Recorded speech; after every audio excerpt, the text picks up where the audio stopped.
Nós estamos no Seminário da Família, e como já foi dito aqui na sexta-feira, nós falamos um pouquinho. Ontem eu estive ali com os adolescentes, um papo bem tranquilo, adolescentes e jovens, uma conversa bem amena. E hoje eu quero finalizar a minha palavra aqui, dentre os irmãos, junto com os irmãos. E eu pensei algumas coisas a respeito de família, e na sexta eu falei sobre a família de Jesus, Maria, José. Mas quando eu penso em Jesus e em família, eu penso que Jesus teve e tem 4 famílias. Primeiro, a família celestial, aquela que a gente tem algumas informações, mas que a gente sabe muito pouco. A gente acha que sabe muita coisa, mas a gente sabe um pouquinho dessa família celestial. A segunda foi a família que eu trabalhei na sexta-feira, uma família que já começou de um jeito completamente diferente, como muitas outras famílias também começam de uma maneira que a gente não imaginava que poderia começar. A terceira família é a família que Jesus constituiu com os seus apóstolos, com seus discípulos e apóstolos. Primeiro discípulos, depois apóstolos. E a quarta família é a igreja.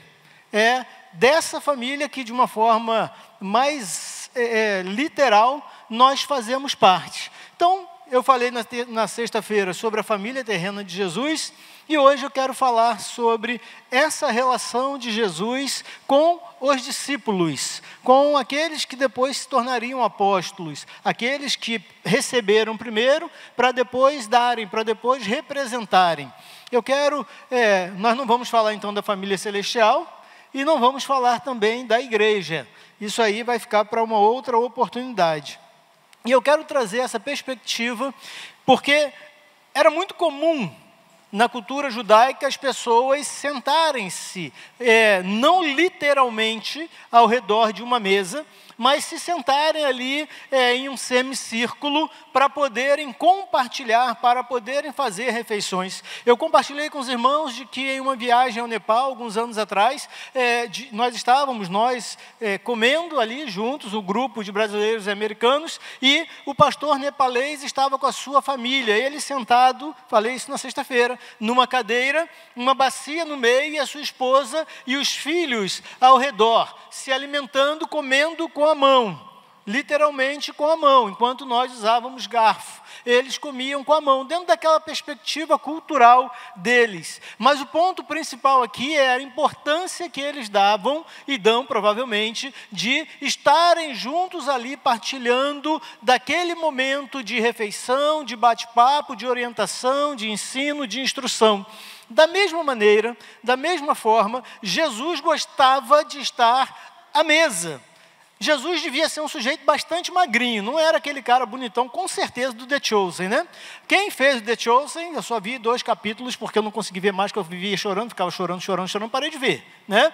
Mas, quem fez, não leu lá o texto que diz que não tinha nenhuma formosura em Jesus, né? Jesus devia ser mais parecido comigo do que com aquele sujeito lá, né? Do The Chosen. E aquele Jesus dos filmes antigos, não é verdade? Mas o ponto aqui é que Jesus, embora fosse magrinho, ele gostava de comer. Ele gostava de estar à mesa. Ele gostava, porque assim, eu tenho algumas considerações, eu não vou tecê-las muito aqui, né? Mas Jesus não namorava. Pelo menos a gente acha que não. Jesus não tinha uma mulher para poder conversar com ele, né? Ficar batendo papo, falando da lâmpada que estava queimada, dizendo dos meninos que tinham que ir para a escola, não é isso? Ele andava junto com aqueles homens. E eu já pregando aqui uma vez para os homens, eu falei sobre isso. E os irmãos sabem muito bem. Homem, quando está junto, vira menino, não é verdade? Não importa a idade, homem, quando está junto, ele vai virar menino. E Jesus caminhava com aqueles meninos ali dele, os 12, os 13, né? E eles, eu vi um filme que foi um remake, né, uma regravação, essa semana. Quem é um pouquinho mais antigo aí viu o primeiro, não sei se viu o segundo, né? 7 Homens e um Destino. Quem viu 7 Homens e um Destino? O primeiro. Não é possível que só eu que estou com essa idade. Lá de lá, né? E aí eu vi o remake essa semana, né? E aí assim, os caras tudo pistoleiro, quando estava junto, virava menino. Virava tudo gente tranquila, né? Que não eram, mas virava tudo gente tranquila. Então Jesus, ele gostava de estar à mesa. ele gostava de comer. Quando Jesus ressuscita, ele vai fazer peixe para Pedro. Ele gostava de ensinar com alimento, comendo, batendo papo e mastigando.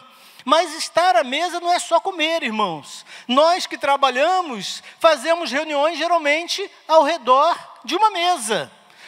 Quando nós temos que decidir algumas coisas, nós temos entre nós e as pessoas, geralmente, uma mesa. No meu trabalho eu não tenho mesa, na minha sala não tem nenhuma mesa. Mas, de um modo geral, nós nos assentamos à mesa. Quando eu vou apresentar uma proposta numa empresa, quando eu vou apresentar uma proposta em algum outro ambiente, geralmente nós nos sentamos à mesa. Então, muitas coisas acontecem à mesa. E quando nós pensamos em família, à mesa, também muitas coisas acontecem dentro de uma família, quando ela está ali, literalmente ou simbolicamente, à mesa.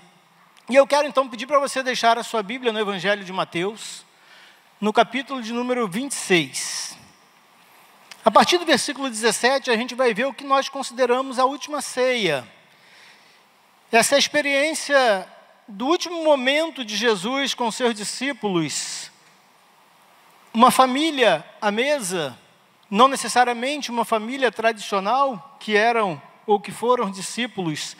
É esse momento final de Jesus com seus discípulos, antes de ser preso e levado ao Calvário, oferecido como um cordeiro à mesa. Jesus é oferecido na cruz como um cordeiro posto à mesa. Jesus utilizava esses momentos à mesa para demonstrar cuidado, para demonstrar ensinamento, ou para tecer ensinamentos e para fortalecer laços com aquelas pessoas que estavam próximos a ele. De uma forma simbólica, Jesus era tão preocupado com isso, em que nos evangelhos ele olha a multidão e ele percebe que aquelas pessoas não têm do que se alimentar. E ele diz para os discípulos: olha, deem a eles alguma coisa para eles comerem. E ele então, percebendo que os discípulos não conseguiriam resolver o problema, nós temos a famosa multiplicação dos pães e dos peixes, porque a mesa, Jesus cuidava das pessoas, nós vamos ver isso daqui a pouco. Jesus cuidava das pessoas à mesa. Então, eu quero que você deixe aberto aí, nós vamos lendo à medida que nós fomos vendo cada ponto. Então, quando nós olhamos para essa perspectiva da mesa, nós aprendemos várias coisas. Aprendemos que a mesa, ela pode ser um lugar de, ou sobre, por exemplo, é o primeiro ponto, de serviço e de cuidado. A mesa pode ser um lugar de serviço e cuidado. Na sexta-feira, quando nós olhamos aqui para esta mesa, eu fiz aqui uma ilustração, uma metáfora prática, mas está diferente agora que eu percebi. Tem mais um negócio aqui embaixo, está mais chique hoje, hein? É domingo, né? Tem mais talher. Olha, cadê a sopa? Puseram aqui uma colher. Qual mesa os irmãos acham que deu mais trabalho para organizar? Esta aqui ou esta aqui? A de lá? Eu acho que dá um trabalho jogar esse negócio aqui. Mas é óbvio que essa daqui deu mais trabalho. Essa aqui é mais refinada. Se você tiver um problema de toque, deixa eu ver. Foi a irmã Fátima de novo que fez? Foi? Se fosse eu, irmã Fátima, e sou eu, eu tenho problema de simetria. Aí eu ia puxar aqui, ó, para deixar simetricamente organizado. Às vezes eu arrumo a cama. Fátima está ali, né? Se eu falar que eu sempre arrumo, eu vou mentir, ela vai depois me chamar de mentiroso. Às vezes eu arrumo a cama. E me dá uma agonia arrumar a cama. Primeiro porque eu não consigo entender como que uma mulher dobra uma roupa tão rápido e a gente não consegue. Segundo, como que joga a coberta para cima, parece que ela cai no lugar. E aí eu jogo a coberta, aí eu vou para um lado, eu não sei como é que você arruma a cama, aí é certo. Aí eu vou no outro, olho, eu falo, ainda tem um pedaço ali mais para cá. E eu fico ali alguns minutos, porque eu vou trabalhar de segunda a quarta, eu trabalho em casa. E eu trabalho do lado da cama. E se eu olhar para a cama e ela não estiver simetricamente arrumada, eu não sei se eu tenho toque, também não quero descobrir não. Mas aí eu vou lá e coloco como é que é o de cabeça? Travesseiros de um jeito. E eu gosto dele mais sofisticado, ele tem que estar de ladinho, assim, de um jeito diferente. E aí, de repente, começou a aparecer um monte de travesseiro lá em casa, eu já achei que era coisa demais. E aí eu já fico agoniado, é muita coisa, eu não sei onde colocar aqueles negócios. A gente, cada um de nós, irmãos, é diferente na execução do serviço e do cuidado.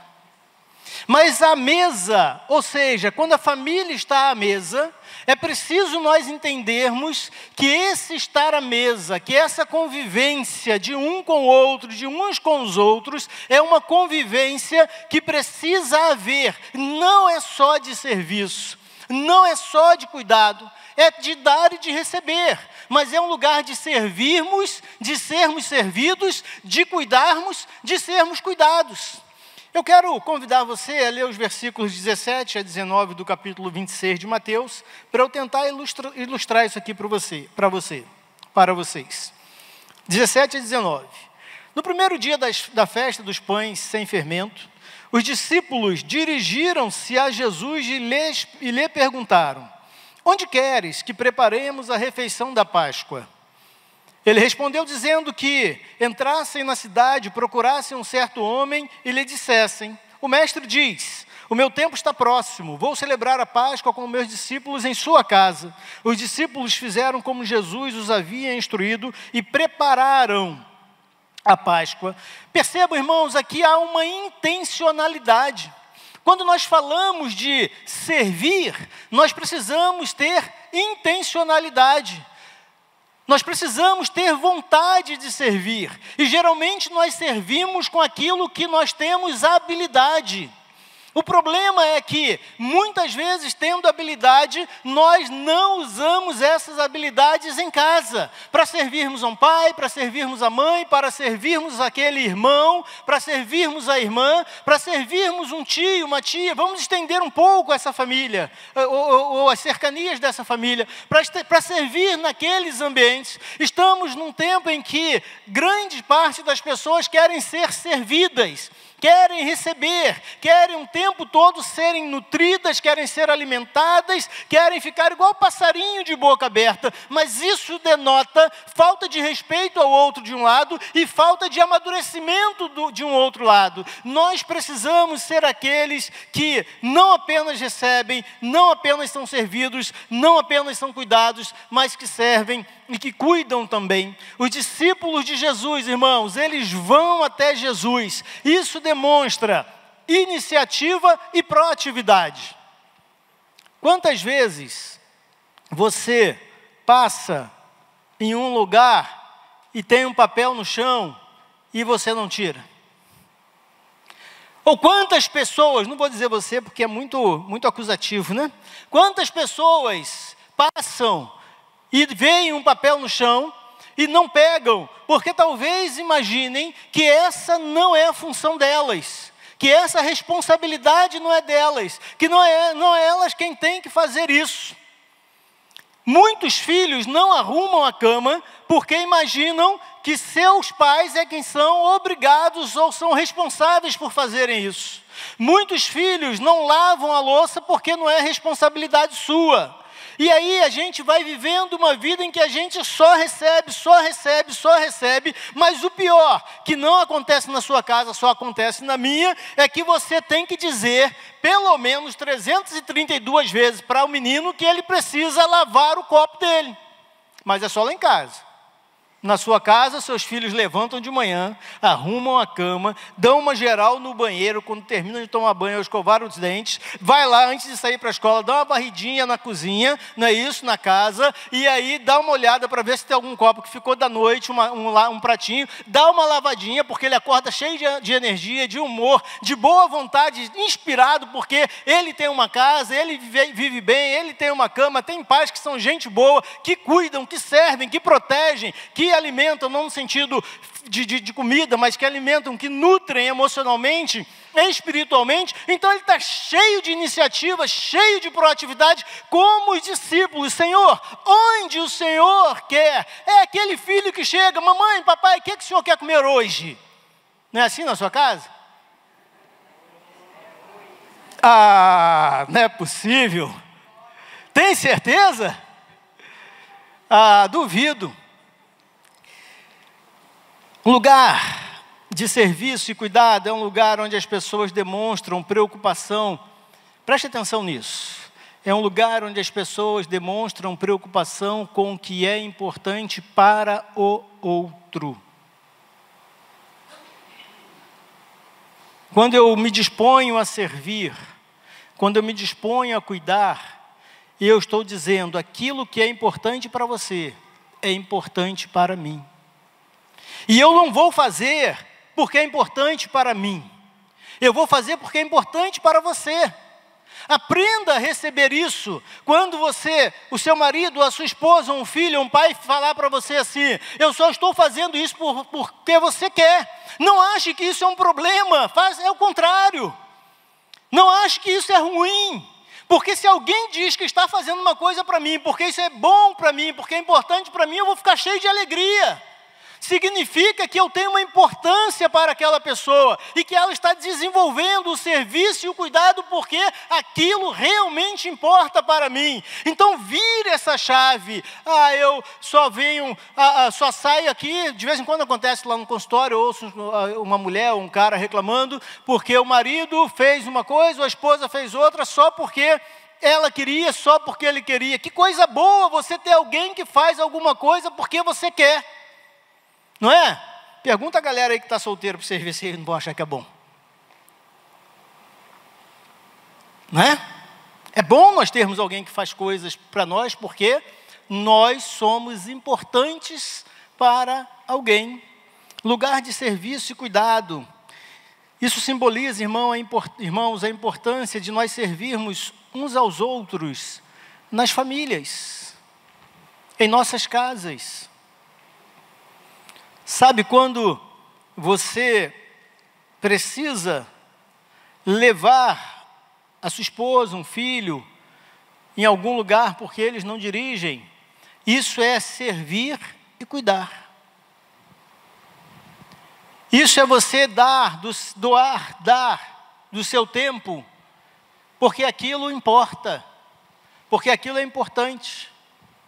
Quando você senta para ouvir, para acolher, para orientar, para repreender, para doutrinar, para disciplinar, você só faz isso com quem é importante para você. Você não faz isso com quem não importa. Então, quando seu pai e sua mãe chamarem a sua atenção, é porque, não é só porque eles são chatos. É porque eles se importam com você. Porque ele não vai, pode até ser que tenha, na nossa época de garotos até tinha um vizinho que tinha moral para chamar da gente, que os pais davam essa autoridade, né? Mas não é normal nos dias de hoje, você mora de frente. Quem que mora em apartamento aqui? Pouca gente, né? Mas quem mora em apartamento, você tem lá, quantos vizinhos no seu prédio, Marcelo? No seu andar? 4. Você já bateu na porta lá e disse assim, não, eu quero educar esse menino aqui, porque ele está muito bagunceiro, já? Não, nunca, você está errado, deveria ter feito. Nós não fazemos isso, porque não é nossa responsabilidade. Mas quando as pessoas importam para a gente, isso faz com que a gente se preocupe, se envolva e de forma intencional nós demonstramos a preocupação com aquilo que é importante para o outro.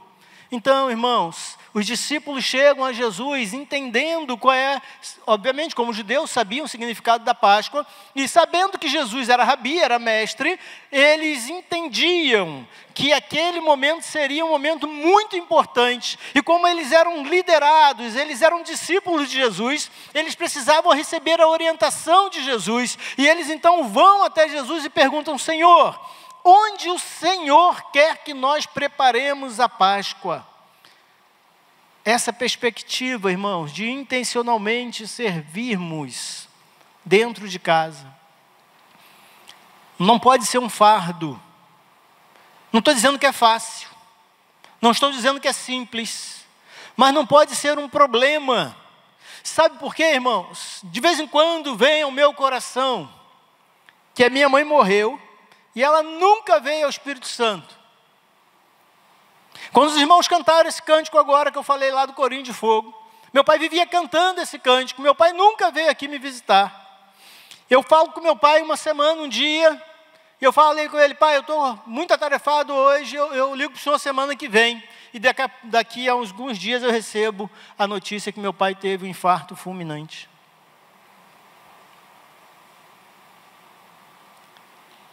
Saio daqui, vou visitar minha mãe no Rio, que estava adoecida.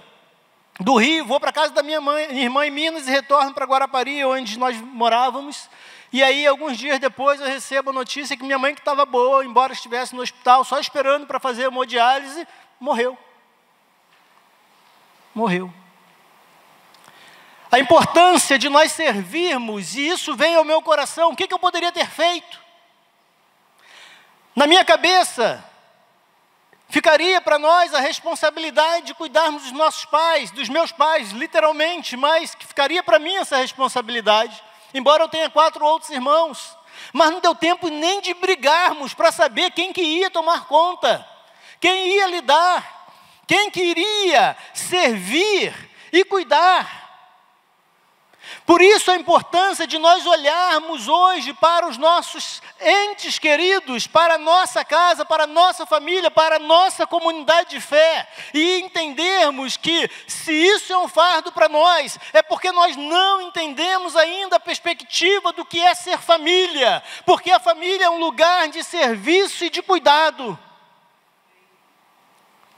E se isso é um peso para você, se isso é um fardo para você, você precisa olhar para a relação que Jesus tinha com as suas famílias, porque o que Jesus fez por você e por mim, por todas as pessoas, foi servir e cuidar até a morte e morte de cruz. Faça uma introspecção e uma reflexão. Como que são esses pontos na sua vida, em relação às suas famílias? No momento que você se engaja em uma outra família, como genro, como nora, também é a sua responsabilidade servir e cuidar dessa família. No momento que você recebe alguém na sua família, como genro e como nora, é sua responsabilidade cuidar dessas pessoas também. Honestamente, eu não sei porque eu estou dizendo isso. Mas deve estar servindo para alguém, que eu não estava pensando em dizer nada disso. E eu espero que seja realmente Deus falando a alguém que precise ouvir sobre isso. A segunda coisa que nós podemos aprender, quando nós nos assentamos à mesa, quando nós estamos ao redor da mesa, primeiro, serviço, cuidado. Segundo, confrontação em amor e validação. Na sexta-feira eu falei que há 2 coisas que nós precisamos usar quando estamos ensinando os nossos filhos, cuidando, criando os nossos filhos: afeto e disciplina. Se nós conseguirmos equilibrar afeto e disciplina, nós teremos excelentes cidadãos. Se nós conseguirmos equilibrar afeto e disciplina, nós teremos excelentes cidadãs. Esse é o grande desafio. Então, quando eu falo da confrontação em amor e da validação, eu estou falando de encontrar esse equilíbrio. Nos versículos de 20 a 25, é um discurso, ou é uma conversa tensa, reveladora, pesada, ali ao redor da mesa, mas que precisava acontecer. E talvez você diga: mas será que teve amor? Jesus amava? Eu não tenho nenhuma dúvida de que Jesus amava Judas, zero de dúvida que Jesus amava Pedro.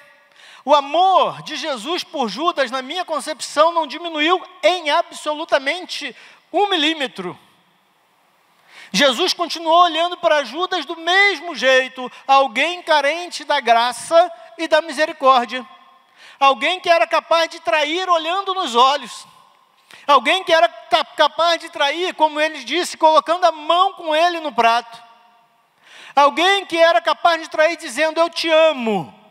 Mas Jesus, quando diz para Judas: a que vens, amigo?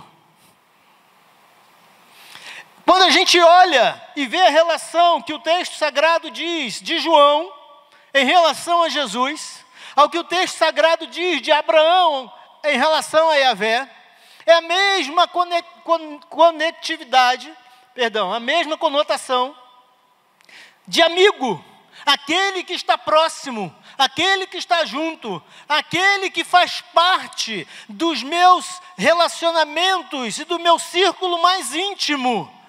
O problema não foi com Jesus, o problema foi com Judas. Jesus não deixou de ser quem ele era. Jesus não deixou de ser o salvador de todo aquele que peca, porque ele é salvador de todos. E aí a Bíblia vai dizer, no Antigo Testamento, e Paulo citar no Novo, que não há um justo nenhum sequer. O pecado de Judas não pegou Jesus desprevenido, irmãos. Talvez o nosso erro, porque nós não consigamos muitas vezes confrontar em amor, ou como disse o apóstolo Paulo, falar cada um com o outro a verdade em amor, é porque nós temos altíssimas expectativas sobre o outro, é porque nós temos uma expectativa de que o outro é inerrante, de que o outro não vai falhar, de que os nossos filhos, eles seguirão fielmente o caminho que nós traçamos para eles, ou de que os nossos pais, quando nós temos 2, 3, 4, 5, 6 anos, que são os nossos super-heróis, eles não têm defeitos, eles não têm erros, eles não têm falhas, mas quando nós vamos crescendo, nós vamos percebendo como nossos pais são falhos, como eles erram, como eles são humanos. Jesus não se surpreende com o seu pecado, muito menos com o meu, ou não se surpreende com o meu pecado, ou muito menos com o seu. Por isso ele confronta a Judas e a Pedro também, de uma forma muito tranquila.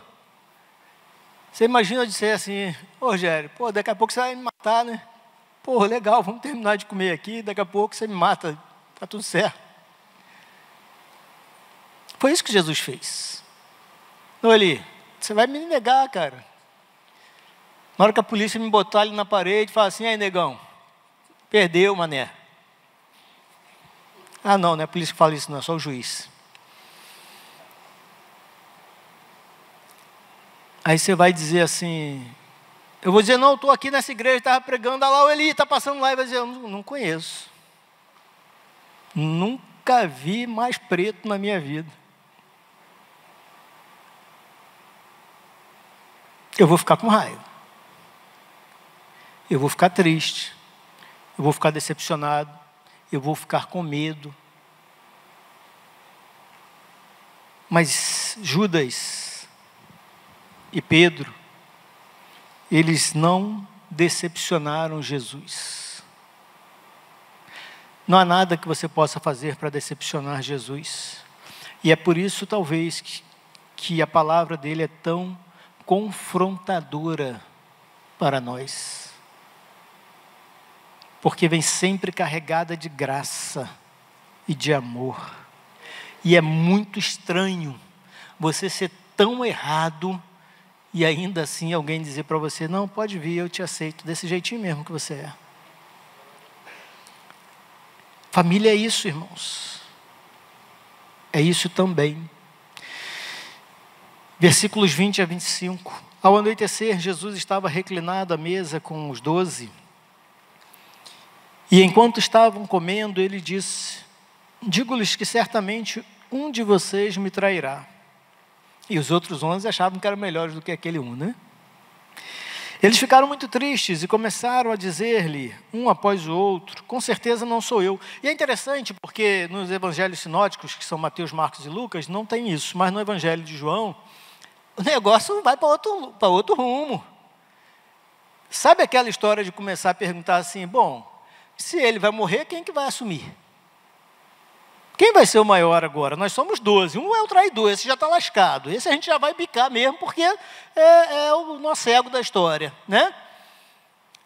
Esse já está, a gente não sabe quem é, mas vai se revelar e a gente vai botar para correr. Vamos excluir da nossa comunidade. Tá, mas sobram 11. E aí, quem vai ser o maior dentre nós? Gente acima, o cara literalmente não tinha nem corpo para dizer que o defunto não esfriou, né? Não tinha nem corpo ainda. Mas a gente já queria botar a mão na herança. Isso vamos deixar para outro dia, esse negócio de herança, né? Vai sair um novo código, aí Marcelão já vai pegar o novo código, né? Então já tem um negócio de herança agora, pode ser em vídeo, viu o testamento? Está lá tramitando no Congresso. Eles ficaram muito tristes e começaram a dizer-lhe, um após o outro, com certeza, não sou eu, Senhor. Afirmou Jesus, aquele que comeu comigo do mesmo prato, há de me trair. O Filho do Homem vai como está escrito a seu respeito, mas ai daquele que trai o Filho do Homem, melhor lhe seria não ter nascido. Então Judas, que haveria de traí-lo, disse, com certeza não sou eu, mestre. Jesus afirmou, não, ou sim, né? É você. Você tem coragem de dizer a verdade? Tranquilamente, assim? A ideia, irmãos, de confrontação em amor, ela é muito importante. Aqui num texto não tem validação, mas eu quis trazer a ideia da validação, porque o que é validar? Validar é nós aceitarmos o que o outro sente.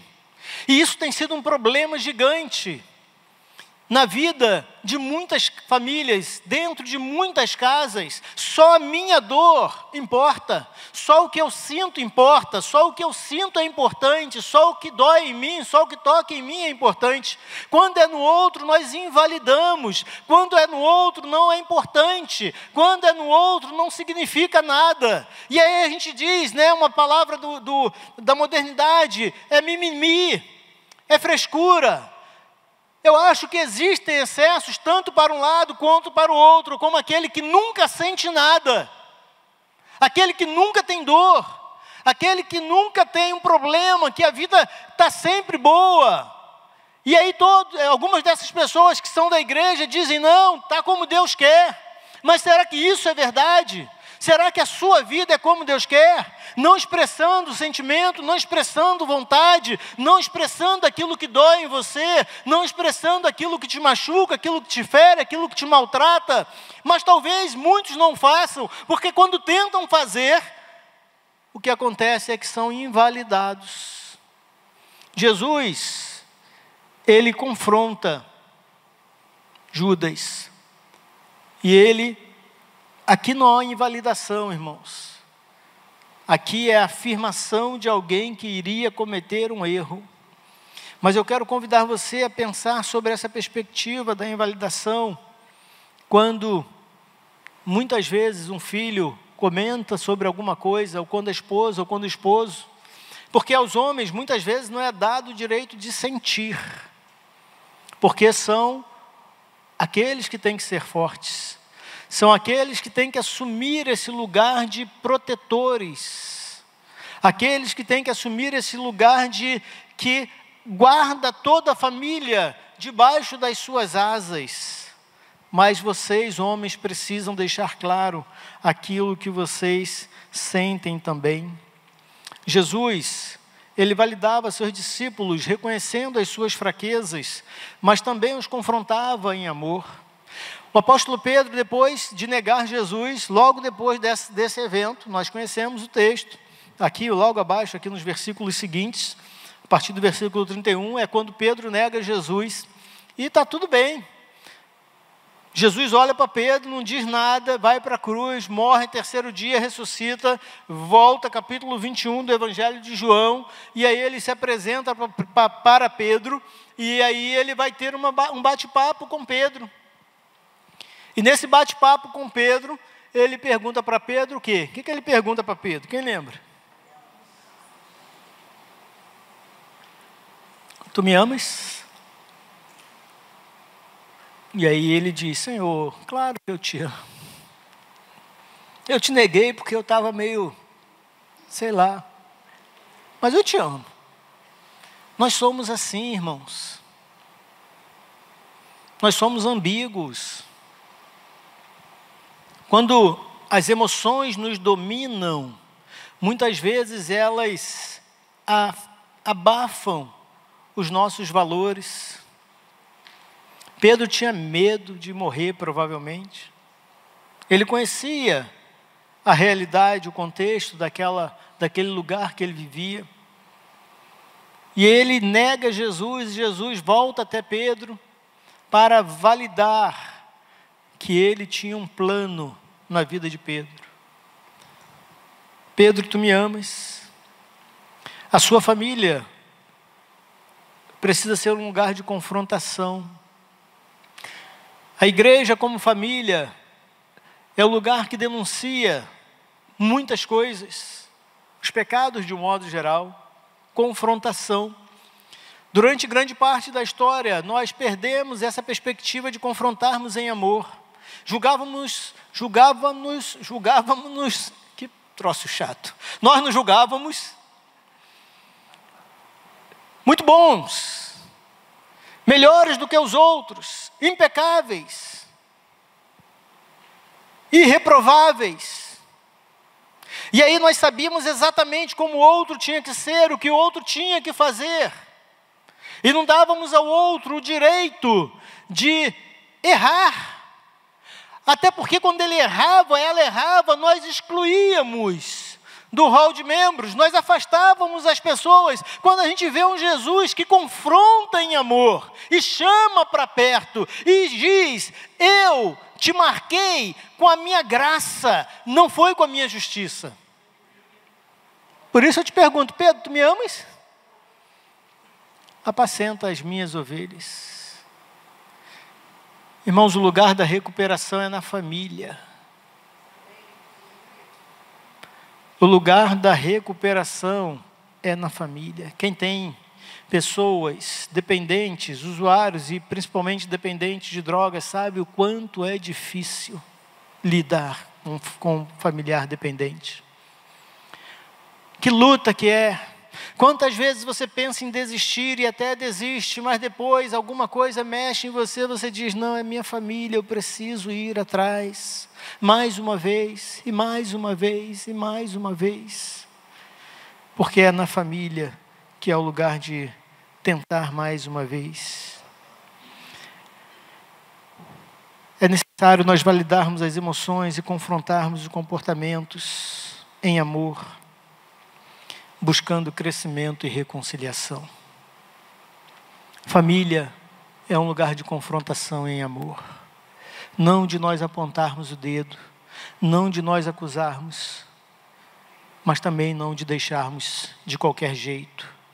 Só no amorzinho, só no mel, só no doce, aí você estará criando um delinquente. Mas é um lugar em que você chama atenção porque você ama. Você disciplina porque você ama. Você corrige porque essa pessoa é importante para você. Terceiro lugar, nós aprendemos com Jesus e com os seus discípulos que estar à mesa é aprender também sobre parceria e encorajamento. Versículos 26 a 29 dizem assim, enquanto comiam, Jesus tomou o pão, deu graças, partiu e deu aos seus discípulos dizendo, tomam e comam, isto é o meu corpo. Em seguida, tomou o cálice, deu graças e o ofereceu aos discípulos, dizendo, bebam dele todos vocês. Isto é o meu sangue, o sangue da nova aliança, em algumas traduções, que é derramado em favor de muitos para perdão dos pecados. Eu lhes digo que de agora em diante não beberei deste fruto da videira, até aquele dia em que beberei o vinho novo com vocês no reino de meu Pai. Estar à mesa precisa ser um lugar de parceria e de encorajamento. Jesus está dizendo, olha, eu estou selando aqui que nós somos uma família. E eu faço isso de forma simbólica, com o pão e com o vinho, que tem todo um simbolismo. Se você ler um texto que é muito conhecido, que é Abacuque, capítulo 3, dos versículos 17 em diante, que vai falar sobre as dificuldades que o povo tinha. Ali há alusão a muitas coisas importantes da cultura judaica. E da mesma forma, quando a gente olha para o simbolismo do pão e para o simbolismo do vinho, nós estamos falando de sobrevivência, mas estamos também falando de alegria, de festa, de celebração, de vida e de vida abundante. Não é à toa que Jesus vai dizer que Ele veio para que as pessoas, para que nós tenhamos vida e vida abundante. A família precisa ser um lugar onde essa vida abundante acontece, por mais difícil que as coisas sejam ou estejam. Nós precisamos continuar acreditando que se nós esperamos em Cristo apenas nesta vida, nós somos os mais miseráveis dos homens, mas nós esperamos naquilo que nós nem podemos imaginar, porque nem olhos viram, nem ouvidos ouviram aquilo que está preparado para nós.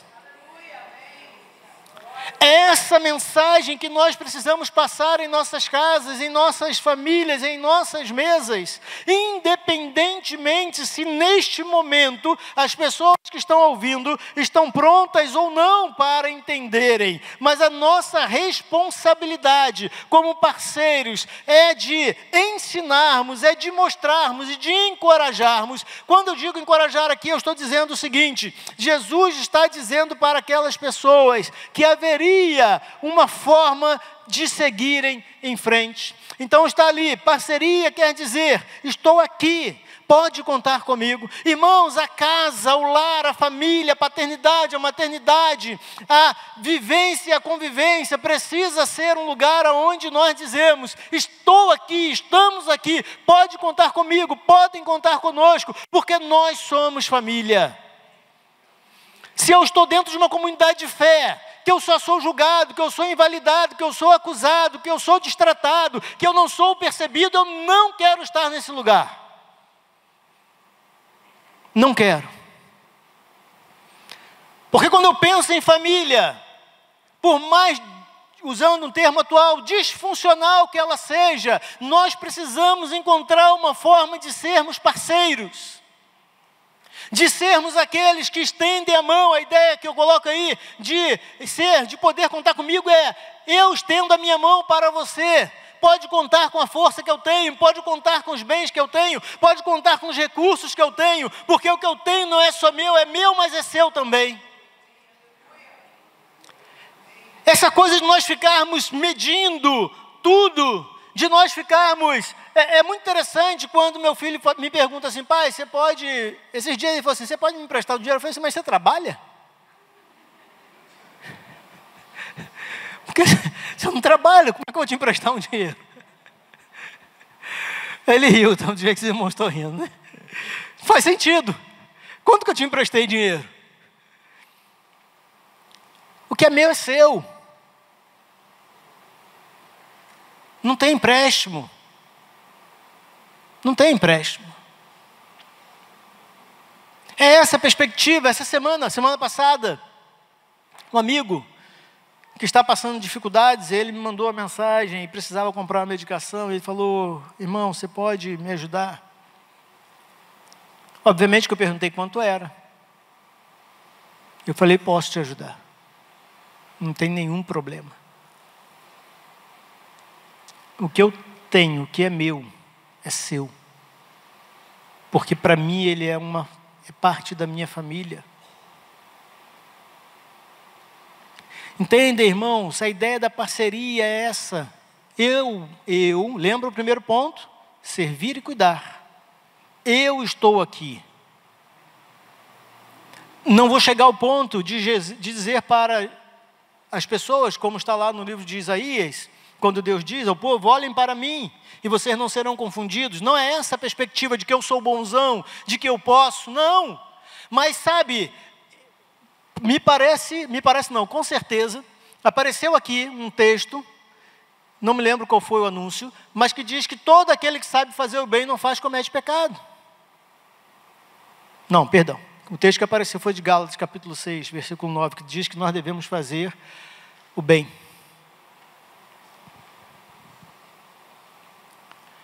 Essa é uma responsabilidade nossa que vivemos em família. Nós precisamos olhar para os irmãos da igreja que estão com uma dificuldade, com um déficit em sua casa, e que às vezes não é financeiro, é emocional. Toda igreja tem aqueles irmãos, porque é um grupo grande, não vai ter, né? Aqueles irmãos que são gente boa toda a vida e mais 6 meses. Não é isso? Todo mundo quer estar perto, todo mundo gosta, todo mundo chama, lembra quando tem eventos, né? Todo mundo quer estar perto, mas isso significa que tem aqueles também que são mais difíceis de ficarmos perto, que são pessoas mais exigentes, são pessoas mais observadoras. E aí você fala assim, meu Deus do céu, eu tenho que chamar mesmo, Senhor? Senhor, mas o Senhor tem certeza mesmo? Fulano de tal. Irmão, eu quero dizer uma coisa aqui para vocês, como psicólogo. Essas pessoas provavelmente são mais importantes de você chamar do que aqueles que já estão tranquilos. Porque é na comunhão com você, na parceria com você, que ela vai ter a oportunidade de ser confrontada em amor. Sabe uma coisa que eu sinto falta na igreja, que é esse confronto em amor, é quando o apóstolo Paulo diz que nós devemos exortar uns aos outros. Sabe o que significa a palavra exortar, na língua original?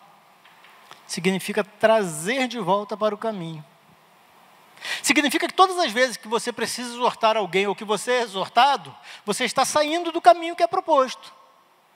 E alguém vai em amor dizer para você, Marcos, olha, eu acho que não é bem por aí não. Eu tenho uns amigos que eles são chatos pra caramba. Tem hora que eu não gosto de reunir com eles não. Que eles têm coragem de falar a verdade para mim. E eu não fico com raiva deles.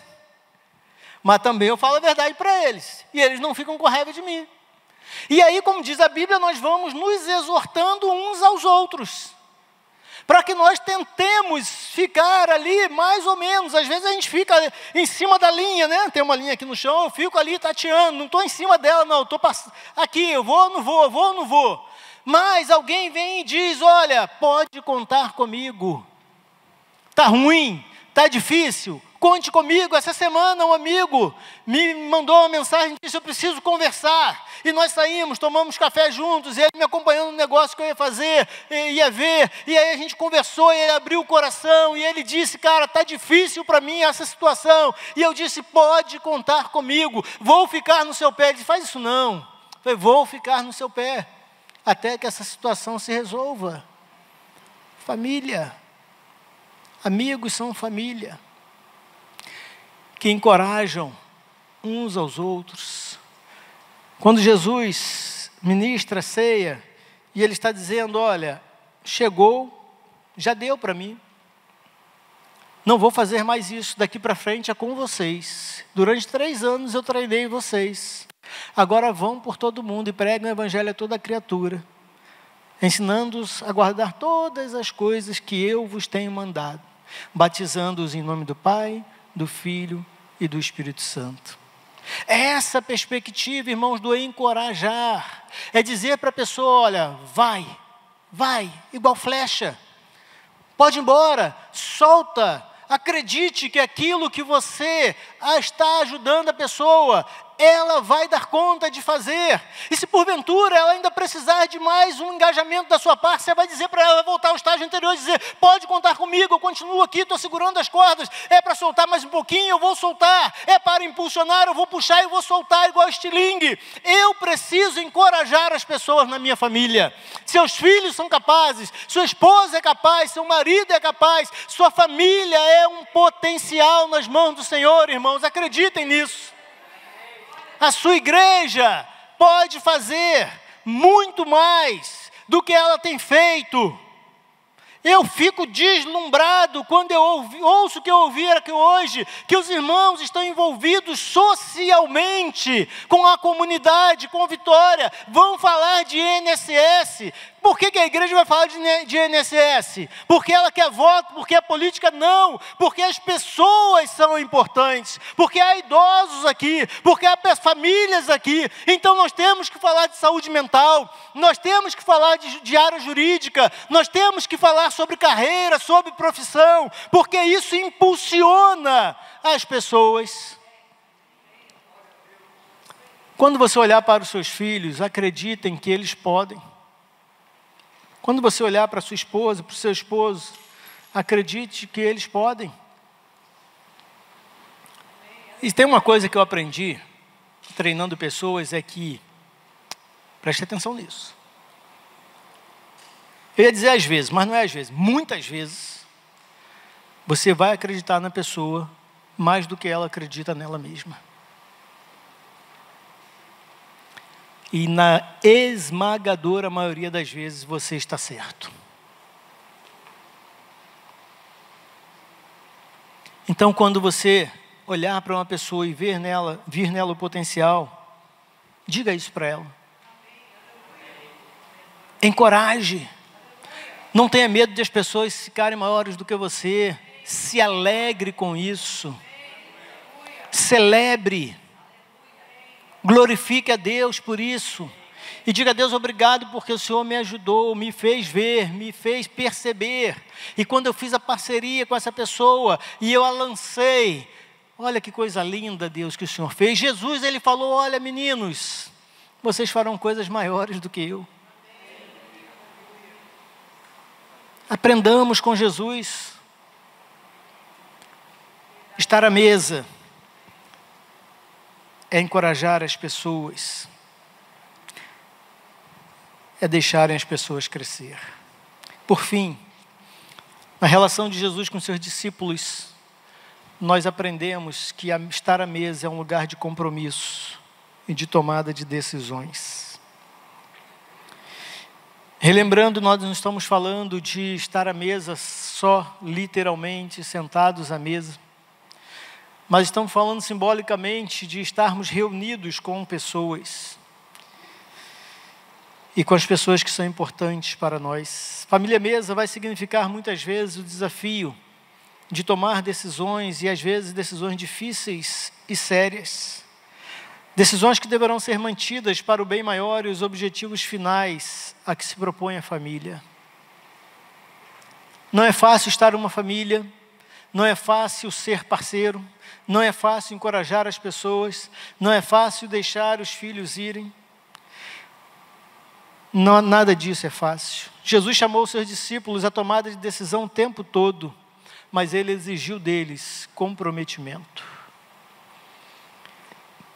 Se eu quero que a minha família se desenvolva, eu preciso ter compromisso com ela e preciso exigir compromisso daqueles que fazem parte da minha família. Seja qual tipo de família você estiver pensando, sua família de origem, sua família nuclear, a sua família espiritual. É preciso que você esteja engajado, comprometido com a sua família, porque haverá momentos em que vocês precisarão tomar decisões, e essas decisões às vezes vão ser tranquilas, mas outras vezes poderão ser difíceis, poderão ser complexas. Fazia parte do treinamento que Jesus deu aos seus discípulos, o crescimento que fazia parte do treinamento e crescimento que se esperava daqueles que dariam continuidade ao propósito. E isso, irmãos, é muito similar ao que fazemos quando educamos nossos filhos. Nós esperamos algum tipo de continuidade. Não haverá. Hoje eu recebi de um rapaz, que hoje não é rapaz mais, é um homem, casado com seus 2 filhos, Fátima conhece bem, o Vitor, ele é suboficial do Exército, lá em Cascavel, no Paraná. Eu acompanho ele desde a adolescência.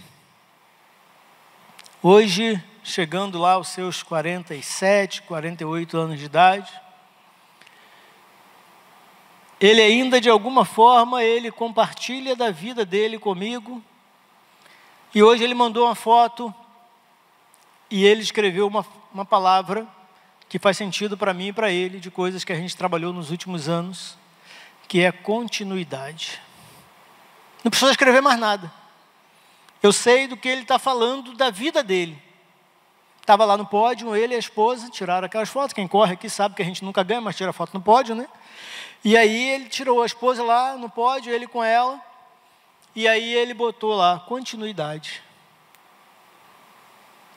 Porque em alguns momentos da vida dele, eu estava presente. Em alguns dos momentos mais difíceis, desde a adolescência, eu estive presente. Agora, como pai de 2 filhos, um homem casado, eu continuo presente, porque há compromisso nessa relação. E quando o Vitor precisou tomar algumas decisões com os filhos, recentemente com o pai, no casamento, ele falou: Marcos, eu preciso conversar com você. Você consegue um tempo para mim? Irmãos, não se trata de conseguir, como se isso fosse um problema. Eu tenho que conseguir. Isso para mim faz parte do que eu acredito na vida. Porque esse é um lugar de honra, de muita responsabilidade, mas de honra. Eu tenho um outro amigo que é um irmão, a minha amizade mais antiga, já falei dela aqui, o Eliseu. E a gente, de vez em quando, conversa, e ele fala: irmão, preciso tomar uma decisão, estou pensando nisso, o que você acha? Mas eu não sou aquele que dá as orientações. Muitas vezes eu preciso tomar uma decisão e mando para eles alguma palavra, alguma mensagem, alguma de voz ou algum texto, digo: irmão, ora por mim, mas me diz o que você pensa. Estamos tomando uma decisão agora, eu e a Fátima ouvimos várias pessoas, eu particularmente ouvi várias pessoas, para entender a melhor decisão, o melhor caminho. Pode ser inclusive que dê errado, mas nós estamos com pessoas, as nossas vidas, comprometidas conosco para que nós tomemos as melhores decisões. Família, pessoas que são importantes para nós, que comem a nossa mesa, que estavam conosco nos dias difíceis, que estão conosco nos dias bons, nos dias de alegria, de festa, mas estiveram conosco nos dias de luto. Nós ouvimos essas pessoas para tomarmos decisões, porque nós sabemos que elas têm compromisso conosco, porque nós temos compromisso com elas. Nós precisamos deixar isso claro nas nossas relações. Como pregador, palestrante, já estive em muito mais lugares do que eu consigo lembrar. E não é incomum, irmãos, na igreja, de vez em quando eu acabo uma palavra, alguém me procurar e dizer: eu não posso contar com essa igreja. Eu não posso contar com o pastor, com a liderança, porque eu tinha uma dificuldade com meu filho, falei com o líder da igreja, o líder do ministério, e ele nunca me visitou. Nunca me ligou. Meu marido morreu, ninguém fez uma visita para mim. Meu filho foi preso, ninguém veio aqui em casa. Minha mãe está doente aqui, Isso dói meu coração, irmão, vocês não têm ideia. É um misto de tristeza com revolta e ódio. Minha mãe serviu a igreja, trabalhou, desde a fundação.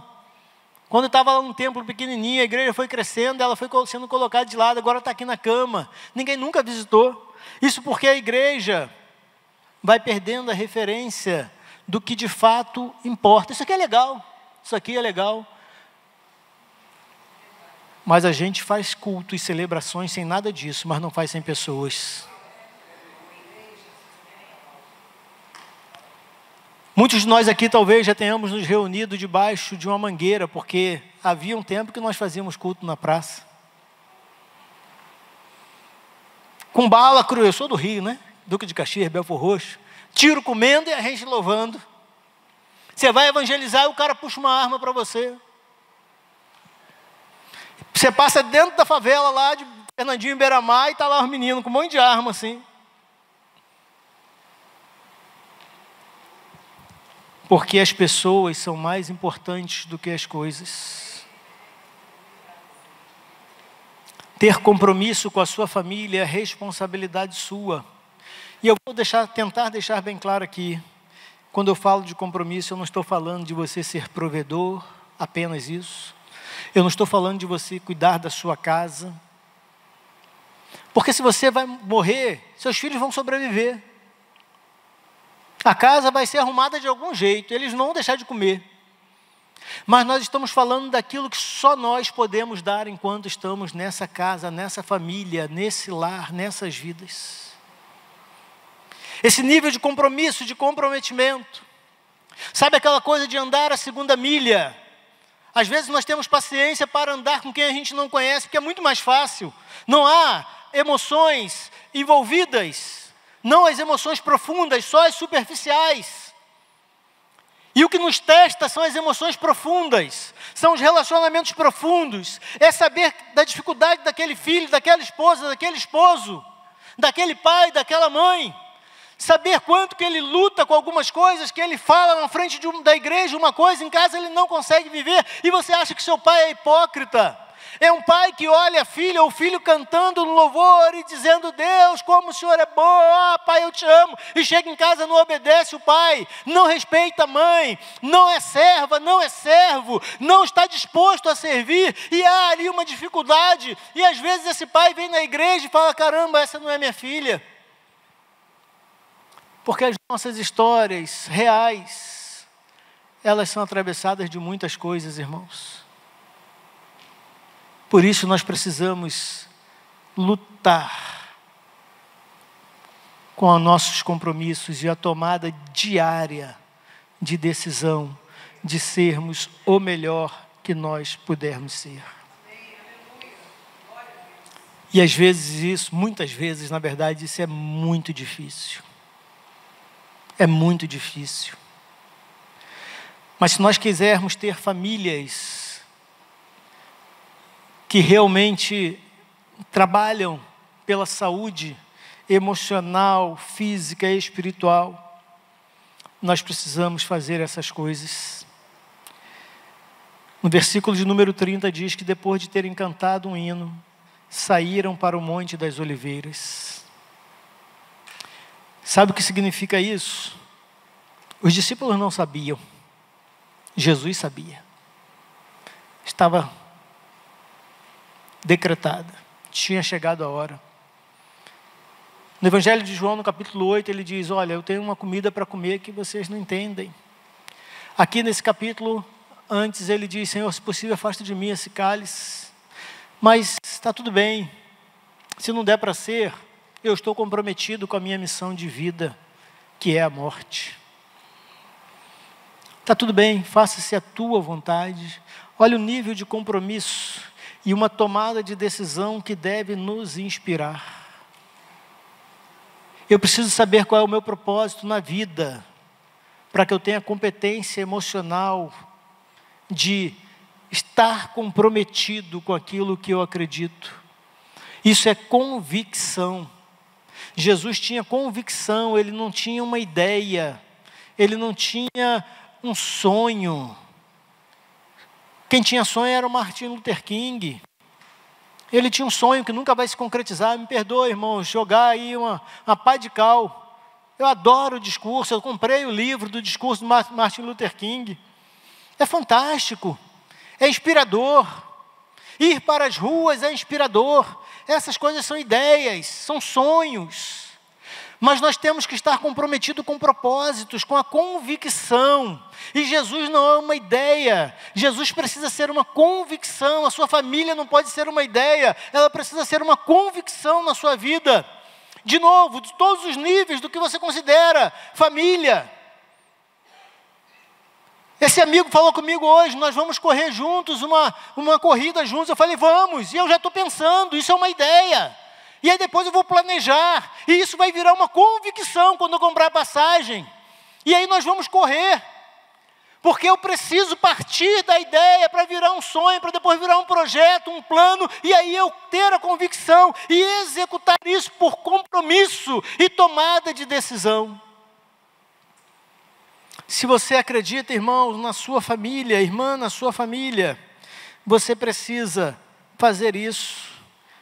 Você precisa se envolver com essas coisas aqui que nós falamos hoje, que é servir e cuidar, confrontarem-se em amor e validando um ao outro, ou uns aos outros, em parceria, em encorajamento, comprometidos e tomando decisões de edificarem a sua família da melhor forma. Eu quero repetir algo que eu disse aqui na sexta-feira. Não busque perfeição.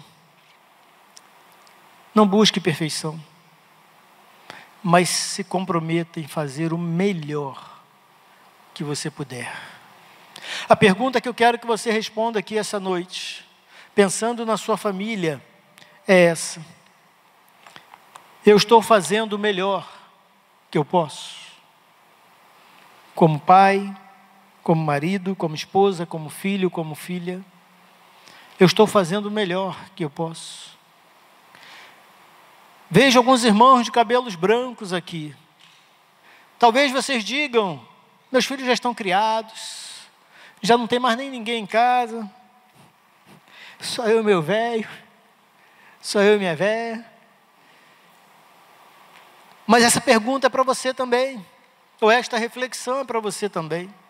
Você está fazendo o melhor que você pode? Para você, filho, filha, que acha que tem que ser servido, 12, 15, 16 anos, 18 anos de idade, você está fazendo o melhor que você pode? Para que essa família, quando estiver à mesa, mesmo com os dias difíceis, tomadas de decisões difíceis, vocês tenham alegria e saibam que podem contar uns com os outros.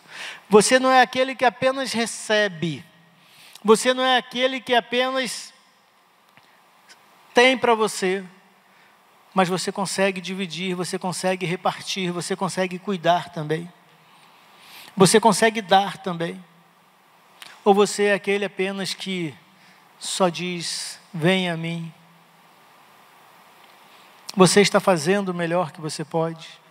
Não é uma palavra de acusação, irmãos, mas sim de confrontação em amor.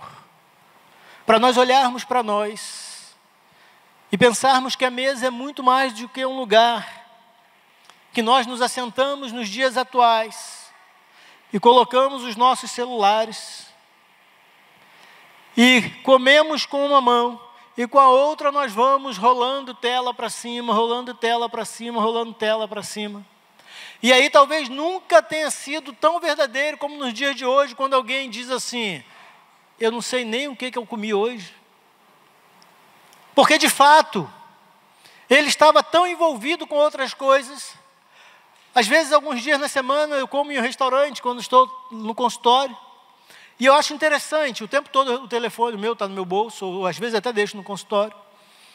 Mas é interessante que eu vejo como que as pessoas, na hora que estão comendo, que era um momento para elas se saciar, descansar, relaxar, está resolvendo um problema, brigando com o fornecedor, brigando com o funcionário, respondendo o chefe, quando na verdade, aquele momento era para ser sagrado, de você se alimentar, tão somente se alimentar, e aí depois, você fazer as outras coisas.